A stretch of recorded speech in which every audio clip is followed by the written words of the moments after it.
Yes, dummy. VP JD Vance fires back at far left reporter Mehdi Hasan, who attempts to school him on free speech. This is hilarious. I am liking JD Vance more and more as we go along, because we have idiot reporters like this guy. What's his name again? Mehdi Hasan. Sorry, I said Hanson. Hasan. Mehdi Hasan, who basically try to equate, he's trying to equate Trump kicking the AP out of the press corps to freedom of speech, which you can't equate the two. Those are two different things. And JD Vance called him out on his idiocracy, which I love. So we're going to talk about it. We're going to show the tweet. But before we get started, go ahead and hit that like button. Share this out so we can get this information out there. Subscribe if you're not already a subscriber, and hit that alarm bell so you know when I'm putting out new stuff. Also, check out my link tree in the description. It has a link to my Patreon. That's where I talk about things that I can't talk about here. There's also a link to my Instagram and my X account, so follow me there as well. All right, so let's get into this news. Now, this comes from the Gateway Pundit, and they report that Vice President J.D. Vance unleashed a scorching rebuttal to far-left reporter Mehdi Hasan during an online confrontation that has since gone viral. Vance, who had just delivered a powerful speech, and I love that speech again. That's why I'm saying I'm liking J.D. Vance more and more. Fiery speech at the Munich Security Conference last week criticized European leaders to their face, I might add. To their face, it was baller for their assault on free speech, condemning their use of misinformation laws to suppress dissent and control political narratives. And that's exactly what it is. They don't care anything. It's about the control of the narrative. They don't care anything about so-called harmful things people say. You're allowed to say harmful things if it's part of the government narrative. But he said, quote, "The threat that I worry the most about vis-a-vis Europe is not Russia. It's not China. It's not any other external actor. What I worry about is the threat from within, the retreat of Europe from some of its most fundamental values shared with the United States of America," Vance said.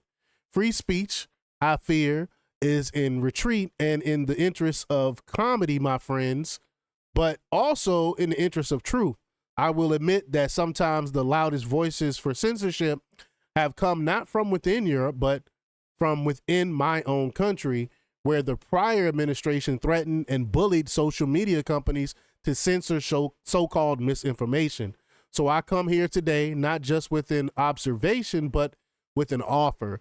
And just as the Biden administration seemed desperate to silence people for speaking their minds, so the Trump administration will do precisely the opposite. And I hope that we can work together on that. In Washington, there's a new sheriff in town, and under Donald Trump's leadership, we may disagree with your views, but we will fight to defend your right to offer them in the public square," Vance said, and I 1,000% agree with that.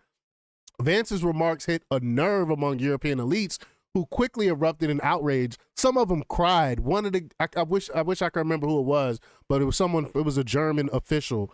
He was literally crying because of that statement I just read to y'all. Crying. What is wrong with these so-called leaders in Europe? They're so soft. They're so, it's crazy. Crying from that speech. But on Monday, Hasan took to social media to challenge Vance's stance on free speech, tweeting, quote, "JD Vance, I know you're busy lecturing the Europeans on free speech, but have you seen this?" Referring to an incident where a far-left AP reporter was denied a seat in the White House press briefing room. Now, just because you lost a seat in a briefing room don't mean you lost your free speech. Again, you can't equate the two. But Vance didn't mince words in his retort. He responded, "Yes, dummy." Normally, I don't condone ad hominem attacks, but in this case, I will allow it. But he said, "Yes, dummy.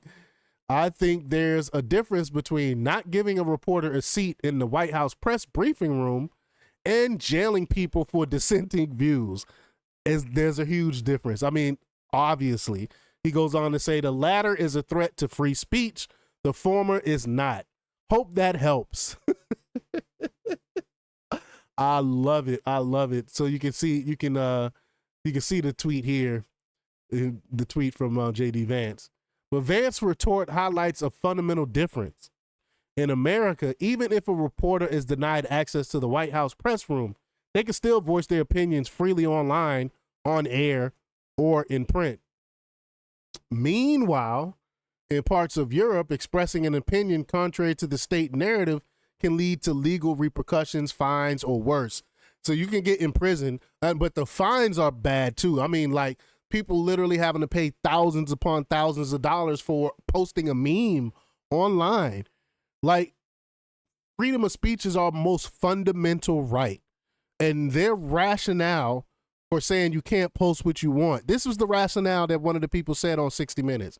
He said that because when you can say something to someone in their face and, you know, it's over with. But if you post something online, it's there forever. So that's their rationale for telling you can't say what you want to say online.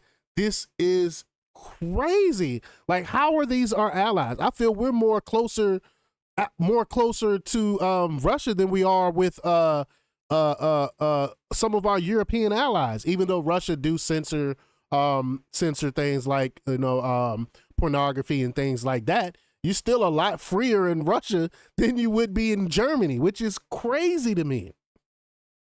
But Vance's rebuttal not only put Hasan in his place, but also served as a reminder to all watching that the fight for free speech is far from over. And America, under leaders like Vance, will not bend to the whims of those who would rather control thought than promote open dialogue. And I agree with that. Folks, it's not over. The fight still continues. Just because we got Trump in office doesn't mean that they're going to stop trying to censor us. It doesn't mean that they're going to stop trying to lock us up for the simple, for our thoughts, for what we post online. We see what's happening in Europe. They're trying to, and this is all from the World Economic Forum. WEF been pushing this stuff for years now, and Europe has fallen victim to it. Europe has fallen victim to some of the same things they fought Hitler over for. You know, we fought Hitler during World War II to promote democracy, to promote freedom of speech, and all those other things that we hold dear. These are the same things that our European so-called allies are against, which is just crazy. But y'all let me know what y'all think about this. Leave your comments down below. Like, share, and subscribe, and check out jjthepsychotherapist.com for the latest in news. Until next time, peace.